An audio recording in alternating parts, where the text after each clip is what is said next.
Welcome to our channel. నేను నవీన్. ప్రస్తుతం టాలీవుడ్లో ఒక పెద్ద న్యూస్గా పరిణమిస్తున్న ఒక అంశం, రోజా గారి కూతురు ఒక స్టార్ హీరోయిన్కి కోడలుగా వెళ్ళబోతుందంటూ వైరల్గా మారుతున్న ఆ అంశం గురించి మనతో మాట్లాడడానికి సీనియర్ అనలిస్ట్ జగదేవ్ గారు ఉన్నారు. సార్తో మాట్లాడదాం. నమస్తే అండి. నమస్తే నవీన్. రోజా గారి కూతురు ఒక స్టార్ హీరో ఇంటికి కోడలుగా వెళ్ళబోతుందంటూ గత కొన్ని గంటలుగా టాపిక్ వైరల్ అవుతుంది. సో దానికి సంబంధించిన వివరాలు ఏంటంటే, దానికి సంబంధించి వివరాలు చెప్పుకునే ముందు ఒక చిన్న మాట చెప్పాలి. చాలా రోజుల తర్వాత ఒక పాజిటివ్ వైబ్ అయితే వచ్చింది. ఎందుకు పాజిటివ్ వైబ్ అంటున్నానంటే, రోజా గారి టాపిక్ ఎప్పుడు మాట్లాడినా ఆవిడ వాళ్ళని ఎలా ఉంది, వీళ్ళని ఎలా ఉంది, కాంట్రవర్సీ, ఆవిడ నోరు పారేసుకుంది, ఆవిడని ఇంకొంతమంది ఇలా అన్నారు, ఇవే తప్ప ఇట్లా ఆహ్లాదకరంగా కుటుంబ పరంగా వచ్చే వార్తలు నాకు తెలిసి ఈ రోజా గారి మీద వచ్చి 5 ఏళ్ళు అయిపోయిందేమో.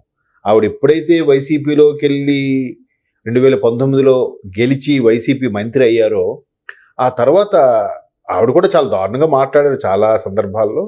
ఇన్నాళ్ళకి ఒక కుటుంబపరమైన వార్త మాట్లాడుకోవడం అనేది నాకు కొంచెం అమ్మయ్య పర్వాలేదు, ఇవి మెల్లమెల్లగా కాంట్రవర్సీ లేదంటే ఆ రాజకీయ దుమారము నోటుకొచ్చినట్టు మాట్లాడుకునే ధోరణి నుంచి పక్కకు వస్తున్నారా, లేకపోతే వ్యక్తులే పక్కద్రోవ పెట్టేలా చూపిస్తున్నారా ఈ మీడియా కూడా.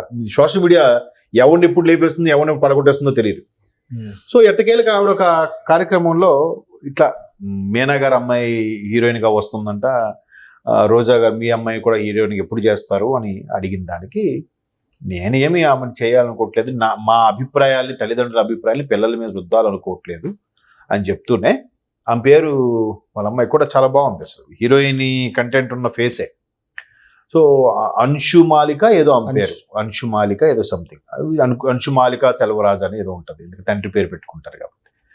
సో అట్లాంటి ఆ అమ్మాయిని తెరంగేటం చేస్తారా, ఎందుకంటే ఈవిడి సినిమాల్లో కూడా మరలా ట్రై చేస్తున్నారు. రాజకీయాలు కాకుండా, రాజకీయాల్లో ఉన్నా కూడా ఫస్ట్ ప్రయారిటీ ఆవిడ సినిమాల నుంచి వచ్చిన ఆవిడే కాబట్టి హీరోయిన్గా, మంచి స్టార్ హీరోయిన్గా 90sలో మంచి గుర్తింపు తెచ్చుకున్న హీరోయిన్.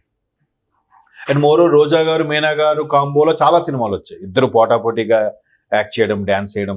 ఎస్పెషలీ ఏదది బొబ్బిలి సింహం అనుకుంటా, బాలకృష్ణ గారితో కలిసి యాక్ట్ చేశారు ఇద్దరు కూడా.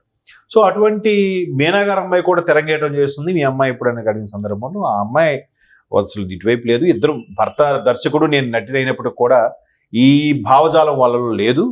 పైపెచ్చి ఆమెకి సైంటిస్ట్ అవ్వాలని ఉంది, విదేశాల్లో యూఎస్లో ఎక్కడో చదువుకుంటుంది, ఆ పరమైన రీసెర్చ్ ఆమె చేస్తుంది తప్ప ఇటువైపు వచ్చే అవకాశం లేదు అని చెప్పారు. చెప్తే మన వాళ్ళు మీడియా కొంతమంది, అందరూ కాదు, అత్యుత్సాహపరులు ఉంటారుగా. ఇప్పుడు గతంలో ఇదే రోజా గారికి, అంటే ఇప్పుడు కాదు 90sలో మాట చెప్తున్నా, ఒకసారి రోజా గారు ఆ టైంలో రజనీకాంత్ గారితో యాక్ట్ చేశారు, చిరంజీవి గారితో యాక్ట్ చేశారు, బాలయ్య గారితో యాక్ట్ చేశారు, ఆల్మోస్ట్ అందరు సూపర్ స్టార్తో కూడా యాక్ట్ చేశారు. నార్త్లో కూడా కొంతమంది సూపర్ హీరోలతో చేశారు. బట్ కమల్ హాసన్ గారితో చేయలేదు ఆవిడ. చేయకపోతే ఇట్లాగే మీడియా అత్యుత్సాహంతో కొంతమంది, మేడం మీరు కమల్ హాసన్తో ఎందుకు చేయలేదు, అందరితో చేశారని అడిగారు. అంటే అదేముందండి, నాకు అవకాశం రాలేదు, చేయలేదు, వస్తే చేయనా, ఒకటి అవకాశం వచ్చింది ఆ టైంలో నేను వేరే బిజీ షెడ్యూల్ ఉండి చేయలేకపోయాను, సైన్ చేయలేకపోయాను, చేయలేదు, అలాకంటే అంతకంటే పెద్ద హీరోలతో చేశాను కదా అని అన్నాడు. దాన్ని వెంటనే వక్రీకరించి చిరంజీవి రజనీకాంత్తో చేశాను, అంతకంటే పెద్ద హీరోనా కమల్ హాసన్తో అంటే అని ఎవడో రాశాడు, తిప్పాడు, చిన్న మసాలా వేసాడు. ఇంకా అది ఏమైంది, చినికి గాలివాన్ అయిపోయి ఆఖరికి కమల్ హాసన్ ఫ్యాన్స్, రోజా గారి ఫ్యాన్స్ తమిళ్లో ఎక్కడ కాదు కానీ కోల్డ్ వార్ నడిచింది. వాసన చూసి ఇష్టం వచ్చినట్టు రాసుకున్నారు, ఎగ్జాక్ట్లీ, బాగా చెప్పారు. సో ఇంకా అది ఎలా గాలి దుమారం అయిపోయిందంటే, తర్వాత మళ్ళీ కమల్ హాసన్ గారు ఏదో చేయాల్సి వచ్చినా కూడా చేయడానికి ఇష్టపడలేదంట. చూసారా వీళ్ళు చేసిన పెంట ఎలాంటిది. సో అలాగా ఇప్పుడు కూడా ఆవిడ ఇట్లా రాజకీయాలకు కానీ సినిమాలకు కానీ ఆమె ఇష్టం చూపించట్లేదు, చదువుకోవాలనుకుంటుంది, సైంటిస్ట్గా మారాలనుకుంటుంది అని చెప్పారు. దానికి వెంటనే మన అత్యుత్సాహమైన కుర్రలు ఉంటారుగా, వీళ్ళు ఏదో స్టార్ హీరో కొడుకుతో సంబంధం అయిపోయిందట. అరే చదువుకుంటుంది, ఆమె సైంటిస్ట్ అవ్వాలని చెప్తుందా, క్వశ్చన్ ఆన్సర్ ఉందా, మళ్ళీ అంటే నేనేదో బాగా అడిగేశాను, దీన్ని ఏమన్నానండి. మొన్న కూడా ఒక ఆవిడ అడుగుతుంది, మొన్న చాలా దారుణంగా అడిగింది, ఎవరు, ప్రదీప్ రంగరాజన్ ప్లస్ మీ డ్యూడ్ సినిమాకి, మీరు అసలు హీరో కంటెంట్ కాదు కదా మీ ఫేసు, మీరు ఎలా హీరో అయిపోయారు, తప్పు కదా, అంత అవమానం కదా, అంటే కామన్ సెన్స్ ఉందా. దాన్ని మళ్ళీ నేను వరే అడిగాను రా, మనది మంచి వైరల్ అయ్యిందిరా. అలాంటి వాళ్ళ వల్లే జర్నలిజం అంటే అబాస్పాలు అయిపోవట్లే. బయట ఎలా ఉందండి ఇప్పుడు అడిగితే వీళ్ళు అంతారా అన్ని మసాలా యాడ్ చేసి చెప్తారు ఇట్లా అంటున్నారు నా మిత్రులు కూడా. కొంతమంది ఫోన్ చేసి అరే ఏదో వచ్చింది వార్త నిజమేనా, అవునట కదా, అవునట కదా, నమ్మట్లే అట కదా అంటున్నారు వాళ్ళు. అట కథ అంటున్నారు కానీ నిజం అనట్లేదు క్వశ్చన్ మార్క్ ఇలాంటి వాళ్ళ వల్లే. అది తప్పు కదా. వెంటనే నిజంగా సూపర్ స్టార్ శరత్ కుమార్ గారు ఆయన నిజంగా 5 సార్లు 6 సార్లు మిస్టర్ చెన్నై తెలుసా అండి మీరు, గ్యాంగ్ లీడర్ సినిమా తర్వాత శరత్ కుమార్ గారు బాడీ ఇప్పటికీ చూడండి ఎంత ఫిట్గా ఉంటుందో. ఆ వ్యక్తి వెంటనే మైక్ తీసుకొని మేడం అందరిలో హీరో ఉంటాడండి, ప్రతి ఒక్క అమ్మాయిలో హీరోయిన్ ఉంటుంది, ప్రతి ఒక్క అబ్బాయిలో కూడా హీరో ఎలిమెంట్ ఉంటుంది, అది సమయం వచ్చినప్పుడు బయటకు వస్తుంది, అందరూ హీరో అవ్వచ్చు అని చెప్పి చెప్పాడు. ఇలా అడగడం తప్పు కదా. అవమానం అంటే నువ్వు ముఖం నువ్వు ఎలా ఉన్నారా, నువ్వు ఒక హీరో ఎట్రా అన్నట్లేదు ఆ క్వశ్చన్. ఆ సమయానికి సహనంతో చెప్పాడు. అది కదా వాళ్ళు హ్యాట్స్ ఆఫ్ చెప్పాలి. మేము ఏదో పెద్ద పోటుగాళ్ళలాగా అడిగేసామని అనుకుంటే. అలాగే ఇక్కడ కూడా రోజా గారికి చదువుకుంటుంది, ఆమె సైంటిస్ట్ అవ్వాలని చెప్తున్నా కూడా ఆ సంబంధం అయిపోయిందంటే మీరు ఒక స్టార్ హీరోతో కోట్లగా వెళ్ళిపోతుందంట అంటే ఆ స్టార్ హీరో పేరు చెప్పండి అయ్యా, నేను వెళ్ళి సంబంధం మాట్లాడతాను ఇంకెందుకు అన్నదంట. మరి అంతే కదా.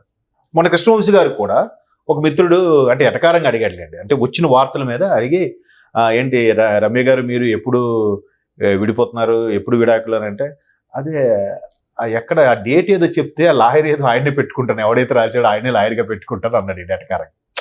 అంటే అలాంటివి చాలా వచ్చేసి నోటుకు వచ్చింది రాసేసి మీరు అన్నట్టు వాసన బట్టి ఇది ఆ వంటకం ఈ వంటకం అని చెప్పేసి ఇట్లాంటి మీడియా రావడంలో ఎల్లో మీడియాగా అవతరించేస్తుంది.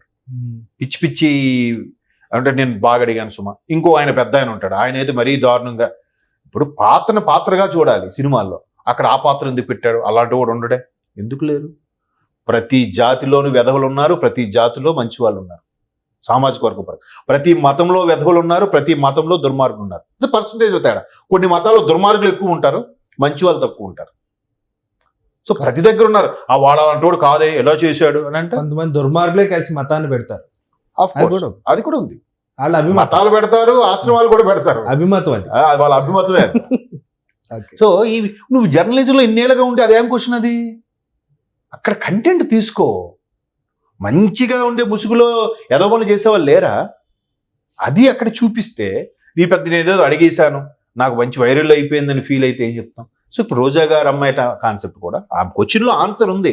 మా అమ్మాయి చదువుకుంటానంటుంది, సైంటిస్ట్ అవ్వాలనుకుంటుంది అంటే వేరే హీరో నెక్స్ట్ క్వశ్చన్ ఇది, వేరే హీరోకి కోడలుగా వెళ్తుందట కదా సూపర్ స్టార్, బాబా హీరో చెప్పండి సంబంధం కలుపుకుంటాను, హ్యాపీయే కదా ఆమె కూడా. నెక్స్ట్ వాళ్ళే చదువుకుంటారు, చదివించుకుంటారు కోడల్ని. వాళ్ళు సైంటిస్ట్ అయ్యే కన్నా ముందే ఈడెవడో సైంటిస్ట్ రాసేసాడు కనిపెట్టేసి.